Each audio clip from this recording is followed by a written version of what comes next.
I begged my husband for help while the camera above my bed flashed a red light. They said he was my guardian, but I was never supposed to get up. What he did to me was not just a betrayal. I didn't pass out from the pain. I passed out from the look on his face. Eli. My husband. I was lying in a mangled heap at the edge of the pavement, my left leg twisted unnaturally beneath me, blood pooling under my hip like a growing shadow. The sun was barely up, the street empty. I remember trying to scream but choking on it, the taste of metal thick in my mouth. Then headlights. Then him. I saw him slow down. I saw his face behind the windshield, that calm, composed look he always wore like a mask. But he didn't get out. He didn't even open the door. He drove off. And that's when I blacked out. My name is Rachel. I'm 36 years old.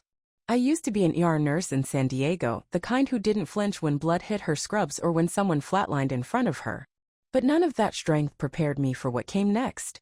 Because surviving the accident wasn't the hard part. Coming home to him was. I woke up 2 weeks later in a hospital bed I didn't recognize. The ceiling tiles were beige and cracked. The air stank of antiseptic and overcooked peas. My body was a cage of fire. I couldn't feel my legs, and when I reached down in a panic, my hands trembled against the cold steel of a catheter tube. A nurse with tired eyes leaned over and said gently, "You're lucky to be alive." Lucky? I couldn't move. Couldn't sit up. Couldn't even cry without setting off pain like broken glass in my ribs. They said it was a hit and run. They said I was found on the side of the road by a dog walker named Janelle, who saw the blood trail across the curb and called 911. I asked if they found the driver. The nurse hesitated. No witnesses. No cameras. Just skid marks. I'm sorry. And then Eli appeared. Pressed navy suit. Calm voice. Deep, convincing eyes. He held my hand like he meant it.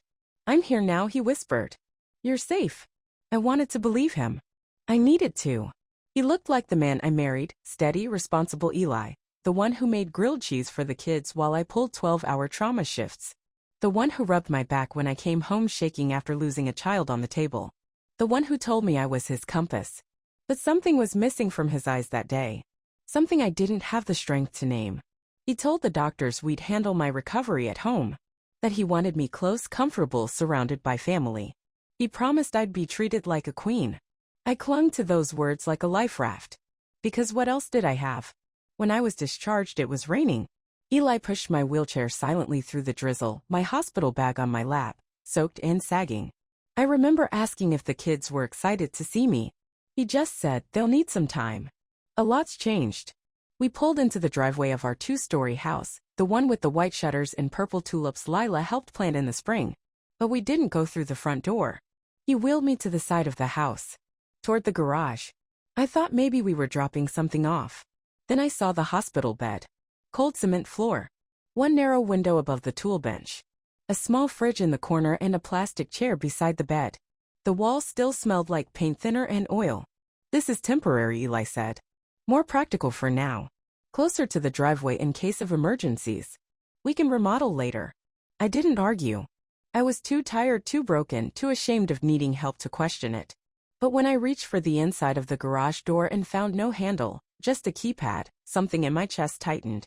"Security," he smiled. "You'll be safe here." That night, I stared at the ceiling until dawn. It was so quiet, I could hear my heartbeat in my ears. I imagined our bedroom upstairs. The one with the floral sheets and the nightstand where Eli kept my old love letters in a drawer he never let me clean out. I imagined Owen's footsteps. Lila's laugh. The smell of waffles on Sunday morning. I didn't smell waffles anymore. Just rust. And bleach. And loneliness. 3 days later, my phone stopped working. "It got compromised," Eli said. "I'll get you a new one." The new phone arrived in a shrink-wrap box. Flip style. No internet. No contacts. Just 4 pre-programmed numbers. Eli, Lila, Owen, and the pharmacy. No camera. No messaging. Just calls. He told me it was safer that way. Less stress on your brain. My laptop? Got a virus. He threw it out before I could even back it up. I watched the family through the garage window sometimes. Lila rushing to the car, hair in a messy ponytail. Owen dragging his backpack across the porch. Eli with his phone pressed to his ear, always talking, always somewhere else. They never waved. Once I knocked on the window as Lila walked by. She flinched and didn't stop. The meds made me foggy. I'd fall asleep mid-conversation. My body ached in ways the doctors hadn't warned me about.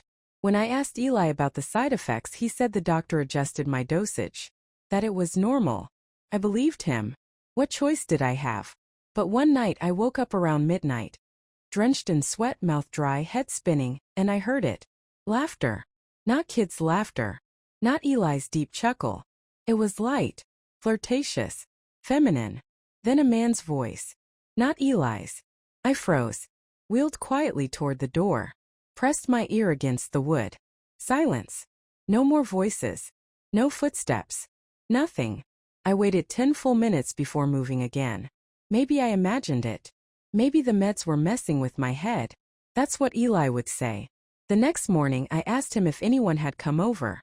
He looked at me the way a parent looks at a child who just claimed there's a monster under the bed. No one, he said smoothly.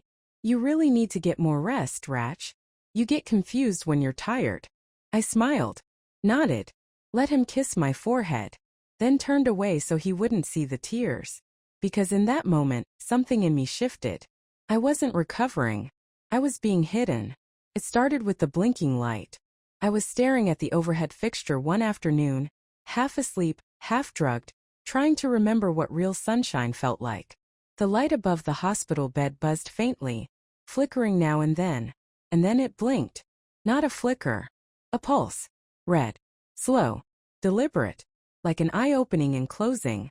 I stared so long my eyes watered. Then I grabbed the remote to the bed and slowly tilted upward. Reaching over my head took everything I had. I was sweating, shaking my back, screaming. But I got close enough to see it. A camera. Tucked behind the plastic grate of the light fixture.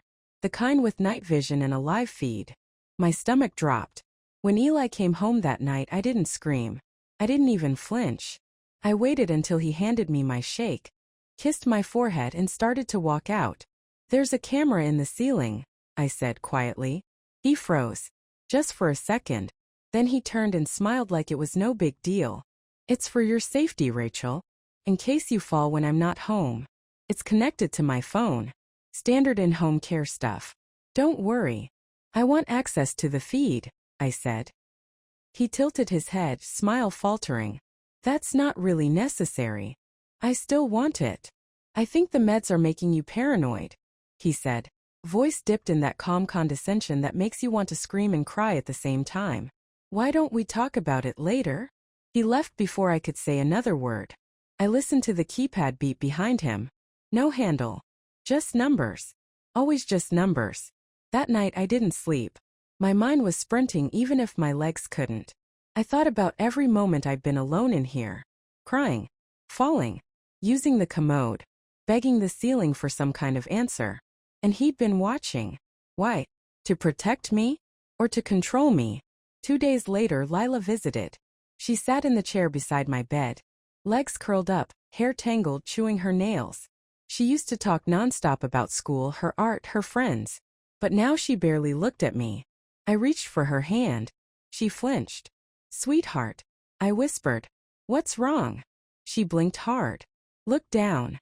Daddy says you get confused. That you don't remember stuff right now. Is that true? My heart cracked right down the middle. No, baby. I remember everything. She stared at me, unsure, then stood and muttered, I have to go.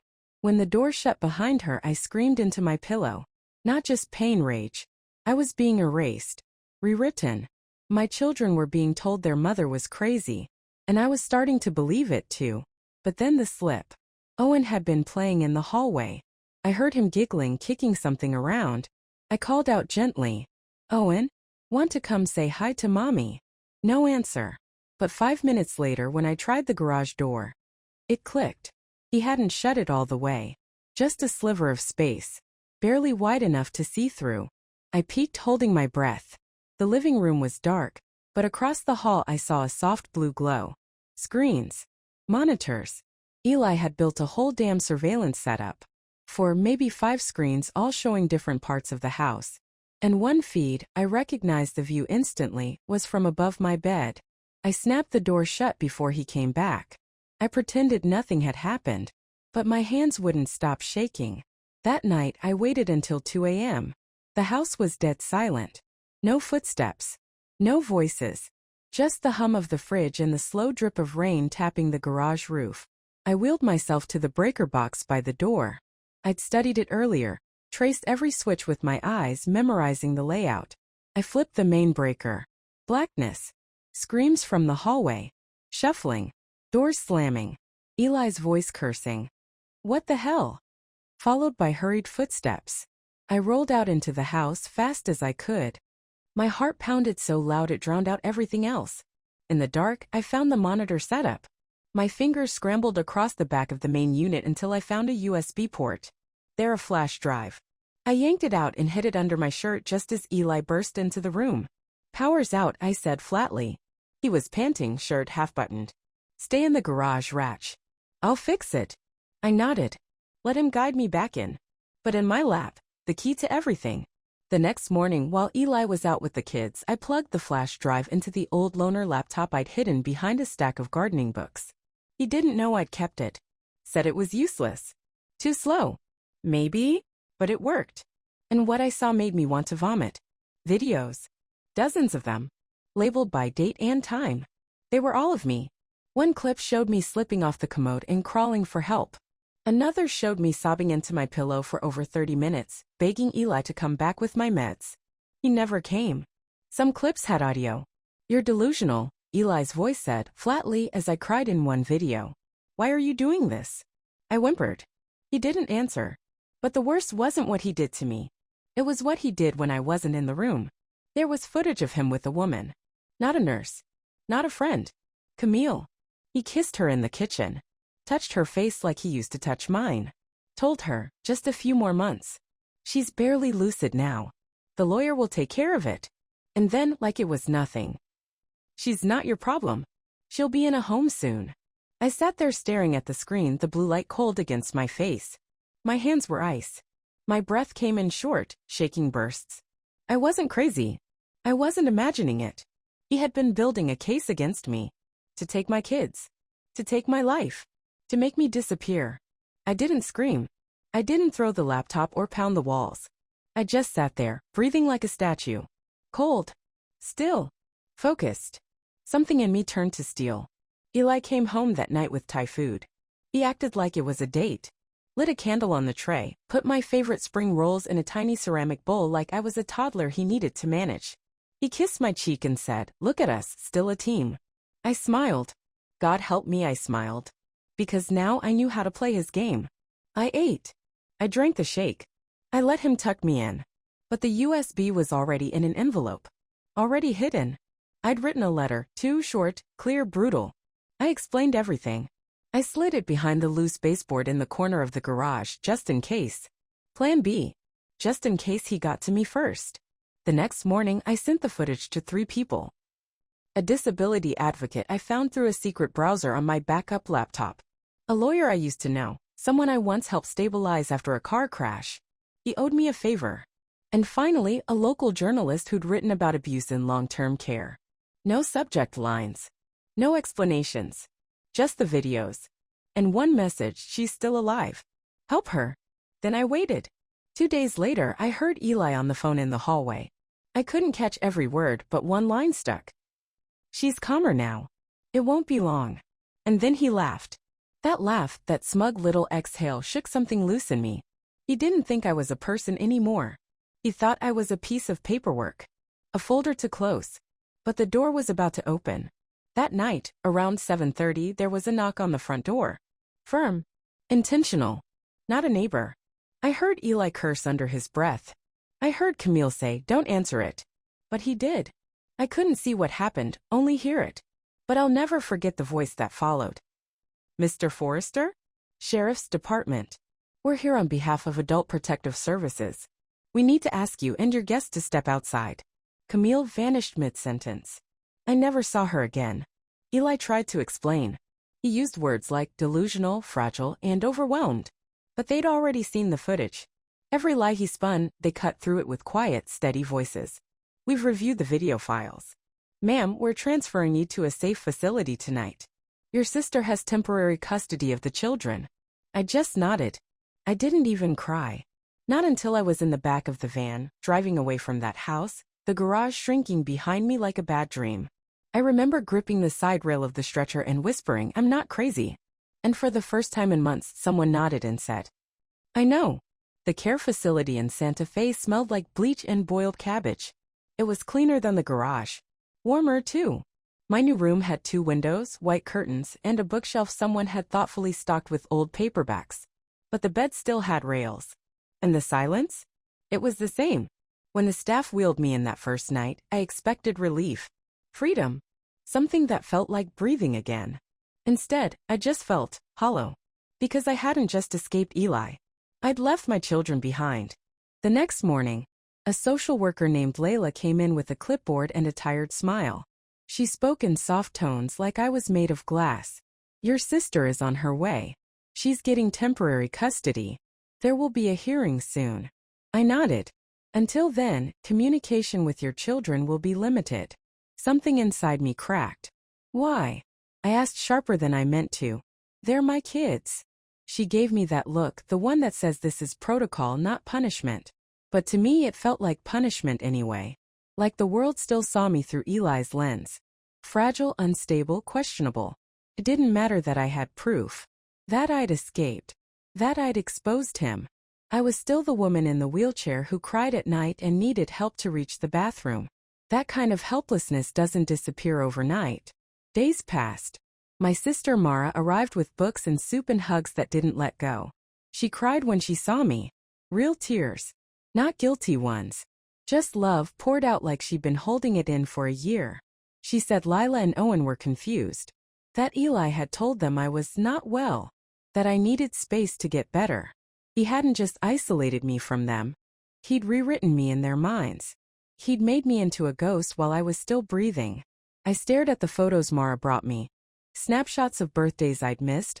Art projects I hadn't seen, Halloween costumes I hadn't helped make. In every picture the kids were smiling. But I wasn't there. It felt like someone had ripped me out of my own life. One night, a week after arriving, I woke up at 3 a.m. The hallway was quiet. My roommate was asleep. But I couldn't. My mind kept replaying Eli's voice, his lies, his careful poison dripping into every conversation. You get confused when you're tired. The doctor said rest is more important than visitors. I'm doing this for your own good. I wanted to scream. But instead I pulled a pen from the bedside drawer and started writing. I wrote everything. Every scream I'd swallowed. Every hour I'd been left on the floor. Every time the kids looked through me like I was a ghost. Page after page poured out of me. By sunrise my hands were cramped and the paper was streaked with tears, but I didn't care. For the first time in months I was real again. But even after the words were out, the silence still pressed down like a weight. I waited every day for a knock, a call, a message from Lila or Owen. Nothing came. They were still under his spell. And me? I was just the broken version of their mother. The one who disappeared. The rage didn't come all at once. It built slowly, layer by layer, like heat behind a wall spreading through the cracks. It started the night I saw Eli's face on the local news. A blurry clip. His hands cuffed.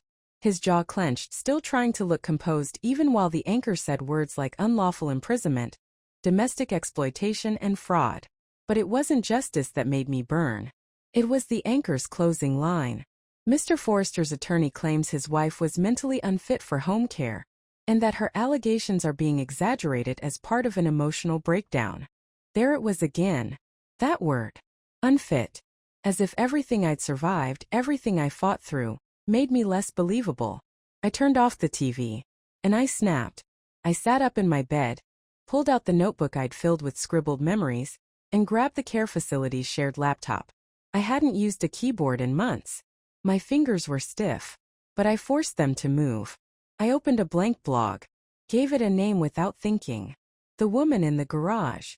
And I wrote. Not just the facts. The feeling of it. The cold cement under my spine. The way Eli smiled when he lied.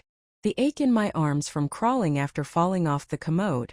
The camera blinking red while I begged for help that never came. I wrote the smell of oil. The sound of my daughter pulling away. I wrote the pain until it stopped owning me. I hit publish before I could second guess it. The post went viral overnight. Thousands of shares. Hundreds of messages. Women, men, nurses, mothers, people in wheelchairs, people still stuck in basements, garages, backrooms. People who had been silenced and sedated and shrunk until they didn't recognize themselves anymore. Every message was a match to the fire inside me. You made me feel seen. I thought I was the only one. Your story gave me the courage to speak up. Then came the email from Lila. Just 5 words. Mom, can I come see you? I stared at the screen so long the letters blurred. Then I cried so hard I couldn't breathe. She came the next morning. My baby girl. Taller than I remembered. Eyes swollen, backpack half-zipped. She ran to me. Collapsed into my arms. Daddy said you were sick. Like sick. Her voice cracked. I didn't know. I'm not sick, I whispered, holding her so tightly I thought I might break her. I was just silenced. She pulled back and looked at me like I was new. Like she saw me for the first time again. Owen came a few days later. Quiet. Nervous. But when I handed him a comic book we used to read together, he smiled. That was enough.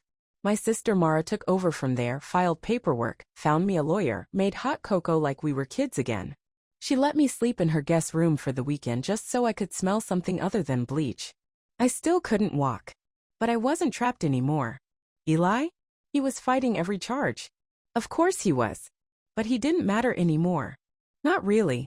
Because for the first time since the accident, I wasn't just surviving. I was living. Now I live above a bookstore that smells like cinnamon and old ink. My sister Mara owns it. She let me turn the attic into a studio apartment, one small room with a low ceiling, wooden beams, and a window that opens wide enough to let the wind in.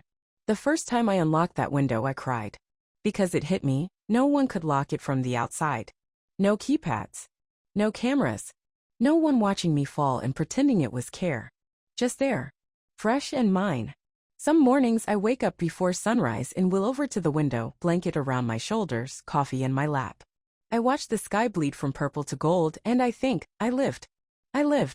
The blog, The Woman in the Garage, took off like wildfire. People from all over the country write to me. Not just survivors, though there are many, but nurses, therapists, even social workers who've seen the same quiet cruelty hidden behind caregiving. I started writing more. Posts turned into essays. Essays turned into interviews. Last month, I gave a talk, my first public appearance in a wheelchair, my first time speaking into a mic with shaking hands and a pounding heart. I told a room full of strangers about the worst year of my life. And they stood for me. Not because I was broken, but because I wasn't. Lila and Owen come every other weekend now. Lila brings me drawings. Her latest had family written in big bubble letters with the 3 of us holding hands. She gave me glasses and a cape. I asked if I was a superhero. She said, "You're better. Your mom." Owen reads to me from his school books, like he used to when I worked late-night shifts. Sometimes he stops and says, "I remember this, Mommy." And we sit quietly in it. No rush. No lies. Just truth, finally. Eli's trial is in 2 months. His lawyer tried to argue diminished responsibility. Tried to say he snapped under pressure. That stress made him control me. Record me. Drug me. Funny. No one gave me that excuse when I was screaming for help on a concrete floor. I won't be at the trial. I've already seen all I need to. He lost his power the moment I told my story. He's not my ending. He's barely a footnote now. Some nights I still wake up sweating. I'll hear a door beep in a dream, or feel that red light blinking overhead, and it all comes rushing back. But I remind myself where I am. I touch the wood frame of my bed. I crack the window open. I breathe. I'm safe now. To everyone who thought I was finished.